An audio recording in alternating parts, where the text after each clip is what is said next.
लोकसभा चुनाव 2019 का ऐलान हो चुका है। 2019 के चुनावी महासमर में अलग अलग राज्यों में गुणाभाग और समीकरण भले ही अलग अलग दिखाई दे रहे हो, लेकिन 2019 लोकसभा चुनाव की राजनीति के राष्ट्रीय पटल पर मुख्यतः दो धड़ों में सीधी टक्कर देखी जा रही है। बीजेपी के नेतृत्व वाली एनडीए और कांग्रेस के नेतृत्व वाली यूपीए महागठबंधन और दोनों अलायंस इस लड़ाई में अपनी पूरी ताकत झोंक दी है और आगे भी और लड़ाई खतरनाक होती जाएगी, ऐसा अनुमान है। ऐसे माहौल में नरेंद्र मोदी और राहुल गांधी समेत 11 भारतीय राजनीति के बड़े चेहरों पर पूरे देश की नजर बनी हुई है। तो आइए नजर डालते हैं राजनीति की इन हस्तियों पर जिनकी भूमिका इस बार बेहद अहम रहने वाली है। प्रधानमंत्री नरेंद्र मोदी।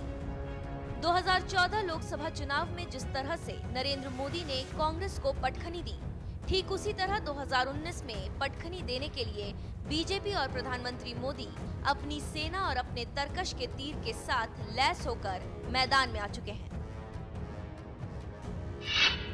राहुल गांधी। दिसंबर 2017 में सोनिया गांधी के अध्यक्ष पद से हटने के बाद राहुल गांधी ने कांग्रेस अध्यक्ष का कार्यभार संभाला और अध्यक्ष बनने के बाद अपने पहले भाषण में राहुल गांधी ने कहा था कि हम कांग्रेस को हिंदुस्तान की grand old and young party बनाने जा रहे हैं। अध्यक्ष बनने के बाद राहुल गांधी को 2018 के आखिर में बड़ी कामयाबी हासिल हुई, जब सत्ता के सेमीफाइनल कहे जाने वाले 5 राज्यों के चुनाव में हिंदी पट्टी के 3 राज्य मध्य प्रदेश, राजस्थान और छत्तीसगढ़ में कांग्रेस को जबरदस्त कामयाबी दिलाने में कामयाब रहे। अमित शाह।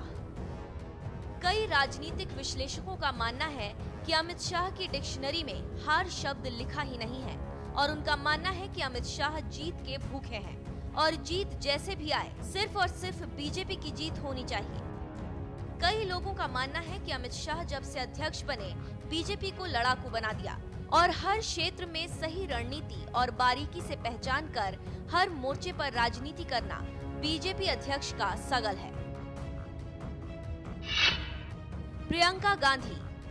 2014 में बीजेपी से बुरी तरह हारने के बाद कांग्रेस 2019 में बीजेपी को वॉकओवर देने के मूड में नहीं है। इसीलिए बीजेपी से 2019 में बड़ी लड़ाई लड़ने के लिए कांग्रेस अपने तुरुप का इक्का यानी कि प्रियंका गांधी को महासचिव बनाकर यूपी के महासमर में उतार दिया है और ये सोची समझी रणनीति के तहत किया गया है। योगी आदित्यनाथ। लोगों का कहना है कि सत्ता की कुर्सी यूपी से होकर जाती है और ये बात इसलिए कही जाती है क्योंकि यूपी में सबसे अधिक लोकसभा की सीटें हैं। जो सबसे ज्यादा जीतेगा वो ही दिल्ली की कुर्सी पर काबिज होगा। लेकिन अमित शाह के सफल नेतृत्व के बलबूते पर 2017 विधानसभा चुनाव में सपा बसपा को छकाते हुए बीजेपी ने शानदार बहुमत हासिल की और अपनी सरकार बनाई। यूपी की बागडोर बीजेपी ने अपने फायर ब्रांड नेता योगी आदित्यनाथ के हाथ में दी। मुख्यमंत्री बनने के बाद से अब तक योगी आदित्यनाथ बीजेपी में प्रधानमंत्री नरेंद्र मोदी के बाद सबसे बड़े प्रचारक के तौर पर उभरे हैं। मायावती। 2014 लोकसभा चुनाव में यूपी से सफाया होने के बाद 2019 में अस्तित्व बचाने के लिए और बीजेपी से जोरदार मुकाबला करने के लिए बसपा सुप्रीमो मायावती ने सारे गम और सारे दर्द भुलाकर सपा से गठबंधन कर लिया। अखिलेश यादव। जिस तरह से बसपा का 2014 लोकसभा चुनाव में बीजेपी के सामने सफाया हो गया था, ठीक उसी तरह 2014 में कमोबेश सपा का भी वही हाल था। लेकिन सपा अपनी इज्जत बचाते हुए 5 लोकसभा सीटें जीतने में कामयाब रही। लेकिन इस बार सपा के अखिलेश यादव अपने प्रतिद्वंदी बसपा के साथ हाथ मिलाकर 2019 लोकसभा के चुनाव में उतर रहे हैं। ममता बनर्जी। राजनीतिक विश्लेषकों की माने तो यूपी में गठबंधन के नुकसान की भरपाई के लिए बीजेपी नई जगह की तलाश में है और ऐसे में बीजेपी के लिए पश्चिम बंगाल और उड़ीसा से बेहतर जगह हो ही नहीं सकती। इसीलिए बीजेपी ममता बनर्जी से टक्कर लेने के लिए पूरी ताकत के साथ जुटी है। प्रधानमंत्री भी ममता बनर्जी पर जमकर हमला बोल रहे हैं। नीतीश कुमार। ऊपर हम ये बता चुके हैं कि 2019 लोकसभा चुनाव बीजेपी किसी भी सूरत में जीतना चाहती है। इसलिए बीजेपी बिहार में अपने सहयोगी जेडीयू से 2 कदम पीछे हटते हुए समझौता किया है, क्योंकि बीजेपी को लगता है कि हर जगह हट अच्छा नहीं होता, क्योंकि हट नुकसान ज्यादा पहुंचाता है, फायदा कम। अमित शाह ने बिहार में जेडीयू को बड़े भाई का दर्जा दिया और नीतीश कुमार के नेतृत्व में बिहार लोकसभा चुनाव में आगे बढ़ेगी। एन चंद्रबाबू नायडू। लोकसभा चुनाव में अपनी सुगबुगाहट भी नहीं थी, तभी से आंध्र प्रदेश के मुख्यमंत्री और तेलुगु देशम पार्टी प्रमुख एन चंद्रबाबू नायडू नरेंद्र मोदी और बीजेपी के खिलाफ मोर्चा खोले हुए हैं। बीजेपी के विरोधी पार्टियों से वार्ता का अभियान चलाए हुए हैं। नवीन पटनायक। ऊपर एक बार इस बात की हम चर्चा कर चुके हैं कि यूपी में होने वाले नुकसान की भरपाई के लिए बीजेपी बंगाल और ओडिशा में अपने पांव पसार रही है। बड़ी ही मजबूती से अपने पैर पसारने के लिए कड़ी मेहनत कर रही है। बीजेपी को लगता है कि ओडिशा उसके लिए अभी नहीं तो बाद में फायदा दे सकता है, और इसीलिए बीजेपी पूरी ताकत के साथ बीजू जनता दल प्रमुख और मुख्यमंत्री नवीन पटनायक के साथ टक्कर ले रही है। देखना होगा कि 2019 की लड़ाई कौन जीतता है और कौन हारता है, लेकिन फिलहाल तो ये नेता देश और देश की राजनीति में बड़ी भूमिका है और 2019 लोकसभा चुनाव में इन सभी नेताओं की बड़ी भूमिका होगी। अब देखना होगा कि होता क्या है और देश की राजनीति को आगे ले जाने वाले नेताओं में कौन हीरो होता है और कौन जीरो। कल मैं वाराणसी में था। वहां मैंने विश्वनाथ धाम, काशी विश्वनाथ धाम से जुड़े निर्माण कार्यों का शिलान्यास किया है। विश्वनाथ धाम के निर्माण के लिए भोले बाबा के मंदिर के आसपास ऐसे मकान बन गए थे जी। आप जो काशी विश्वनाथ गए होंगे तो पता होगा, ऐसी सांकड़ी गली से जाते थे। पता ही नहीं भगवान का वहां क्या हाल होता होगा। सांस भी ले पाते होंगे कि नहीं ले पाते होंगे, पता नहीं, ये हाल करके रखा।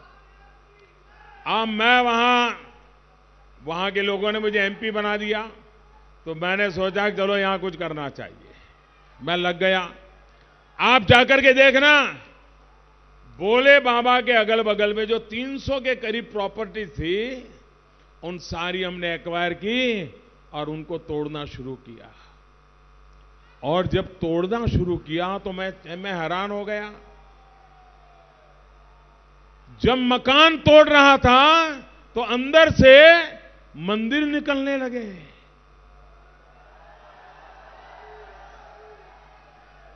लोगों ने दीवारें बना करके मंदिर को एक घर बना दिया था, बेडरूम बना दिया था। सारी दीवारें जब तोड़ते गए तो सारे मंदिर और 200, 250 साल पुराने उत्तम प्रकार के आर्कियोलॉजिकल नमूने 40 मंदिर अंदर से मिलाए।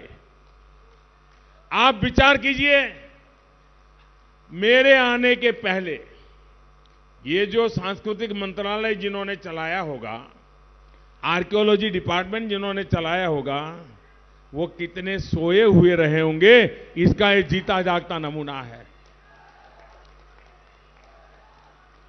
अगर कहीं पर एक पत्थर हटाना है तो आर्कियोलॉजी वाले आकर के आपका गला दबोच लेंगे, लेकिन वहां भोले बाबा के परिसर में 40 मंदिर दबोच करके लोग बैठ गए थे। कोई 50 साल से दबोच के बैठा होगा, कोई 40 साल से दबोच के बैठा होगा। राजनेताओं ने आशीर्वाद दिया होगा। बताइए, बुराइयां जानी चाहिए कि नहीं जानी चाहिए भाइयों? अब जिनका ये सब गया, वो मोदी को प्यार करेगा क्या? मोदी का जयकार करेगा क्या? लेकिन मोदी ने अपने जयकार के लिए काम करना चाहिए कि भारत माता की जयकार के लिए काम करना चाहिए? मोदी के जयकार के लिए काम नहीं करता है, मोदी हिंदुस्तान के जयकार के लिए काम करता है। दोस्तों,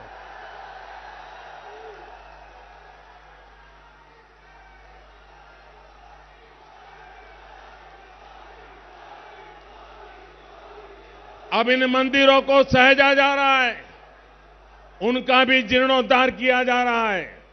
लेकिन आपने ये भी देखा है कि उस पर किस तरह की राजनीति की गई।